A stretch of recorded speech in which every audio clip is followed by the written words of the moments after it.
bà lấy bom ô đèn óc nè bạn nhom pi nè bong sài dón bạn một đò kẹt nông thôn đại sờ là ní nó bong này sờ là nông thôn tao bong ô chứ thằng đấy dương miên bản nặng đấy bong thằng này bây giờ rọp tới mà thằng này mình mùi pi bay buồn pram và mùi thằng nè cha nó không cần tiền chẳng đi mà thằng nè pi thằng nè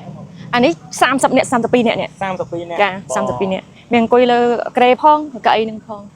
cha nó cậy nó có đọt đã đi vào thay này cha nạp chua nó cái này nọ nạp chua nó cha bay một tật khăn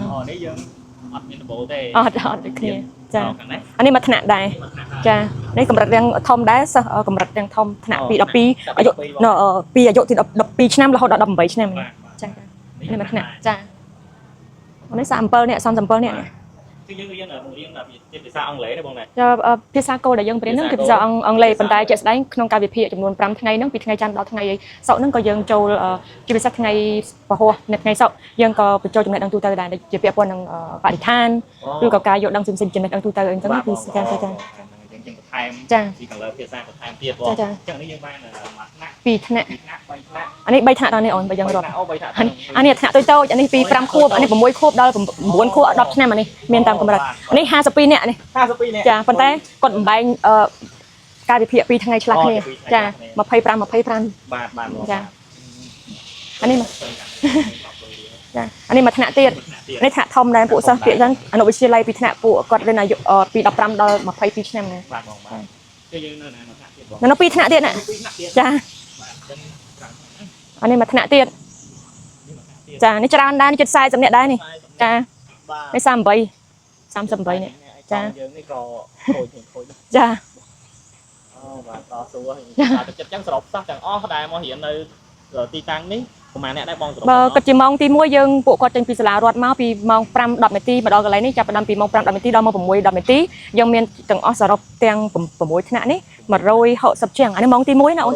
ចាហើយម៉ោងទី2ពីម៉ោង 6 ដល់ម៉ោង 7 ហ្នឹងយើងមានប្រហែលជាសរុបទៅ4ថ្នាក់ទៀតយើងមានប្រហែលជា70នាក់ជាងអញ្ចឹងវា200នាក់ជាង210 200អញ្ចឹងយើងសរុបទាំងខាងនោះខាងនេះទៅវា300នាក់ជាងចាអានោះមួយថ្នាក់ដែរហ្នឹងបាទហ្នឹងថ្នាក់ទៀតនេះមួយថ្នាក់ទៀតអានេះមួយថ្នាក់ទៀតនេះនេះកម្រិតណាវិញបងអាហ្នឹងខាង3ថ្នាក់នឹងថ្នាក់ខាងនោះកម្រិតដូចគ្នាអូនពី10ឆ្នាំទៅ14ឆ្នាំទៅ15ឆ្នាំដែរដាក់ពីយូរនៅខាងនឹងភាគច្រើនក៏ដកកៅអីមានអង្គុយលើហើយដាក់កៅអីរៀបអង្គុយមកជួហ្នឹងបាទតែបងប្អូនគាត់ខំរៀនហើយល្អមែនតើបងចឹងបញ្ហាបងប្អូនសប្បុរសជនដែលគាត់ជួយណាចាគឺគាត់ជួយគាត់ប្រខត់ហើយចាបើកន្លែងដូចអូនដឹងស្រាប់ទៅជាកន្លែងផ្ទះម្ដាយបងផ្ទាល់ការដែលយើងមានកម្រងបានជជែកគ្នាពីមុនខ្លះហ្នឹងយើងគិតថាជាប់តែខាងមួយប្លុកអូនដោយសារតែដីខាងនេះដីអត់មានជាដីបងនេះអូនចង់បង្ហាញបើយើងអាចធ្វើបងអត់ដឹងទៅទំហំដែលគេតម្រូវមកបានប៉ុណ្ណាបើយើងប្រខិតអានេះយើងគិតថា4ជ្រុងពីនេះអូនពីផ្ទះម្ដងនេះណាចាពីហ្នឹងឯងបងគិតថាទំហំហើយយើងបន្ថយអាលូនេះទៅអញ្ចឹងយើងជាប់ព្រំនឹងសាលាហ្នឹងណាចាពីនេះទៅដល់នោះហើយនឹងជ្រុងមុខដល់កន្លែងព្រំហ្នឹងអូនអាចថាប៉ុណ្ណឹងណាបើយើងបែរមុខទៅខាងនេះចាបងអត់ដឹងថាទំហំជាក់ស្ដែងយើងធ្វើអំប៉ុណ្ណាប៉ុន្តែនេះយើងចែករំលែកអស់ពីពួកបងព្យាយាមរកកន្លែងដែរតាមពីមានកម្រងមកណាដូចអ្វីដែលបងសៃយ័នគាត់បានលើកឡើងក៏ដូចជាបង្ហាញជូនបងប្អូនទាំងអស់គ្នាយើងក៏ដល់ទីបញ្ចប់ដែរអញ្ចឹងបងមានអីដើម្បី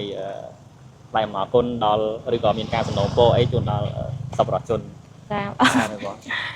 ដោយបងប្អូនឃើញស្រាប់ហើយកន្លែងខ្ញុំគឺវាបើថាពាក្យពណ៌នឹងទីធ្លាគឺវាចង្អៀតមែនតើដោយខ្ញុំលើកប្រាប់អូនមិនអញ្ចឹងពាក្យមួយថាយើងសក់ចិត្តចង្អៀតផ្ទះកុំឲ្យចង្អៀតចិត្តណាអញ្ចឹងអ្វីដែលបងចាប់ផ្ដើមនេះជាក់ស្ដែងដែលអូនឃើញស្រាប់ហើយថាវាពិបាកមែនប៉ុន្តែដោយសារឆន្ទៈយើង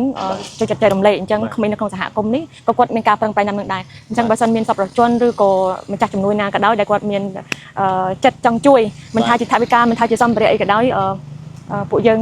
អរគុណច្រើនមែនតើអាចចូលរួមចំណែកនៅក្នុងការជួយការងារទាំងអស់នេះតាមលទ្ធភាពចាទាំងបងប្អូនជាសប្បុរសជននិងស្ថាប័នឯកជននិងស្ថាប័នរដ្ឋគឺអាច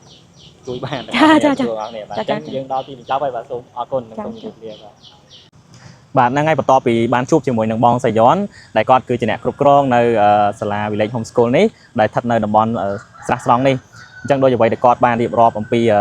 បញ្ហាខ្វះខាតមួយចំនួនហើយយើងបានឃើញជាក់ស្ដែងហើយថាថ្នាក់រៀនមានរាប់រយនាក់មានន័យថាសិស្សមករៀនរាប់រយនាក់ហើយកន្លែងរៀនហ្នឹងគឺពិតជាមាន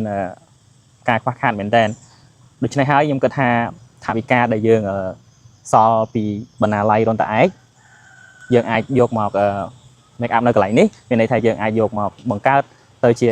កម្មវិធីមួយនៅទីនេះដើម្បីផ្ដល់ជាអត្ថប្រយោជន៍ជូនដល់កុមារនៅទីនេះខ្ញុំគិតថាពិតជាសំខាន់មែនទែនសម្រាប់ពួកគាត់បាទខ្ញុំមានតែប៉ុណ្ណឹងបាទសូមអរគុណសូមជម្រាបលា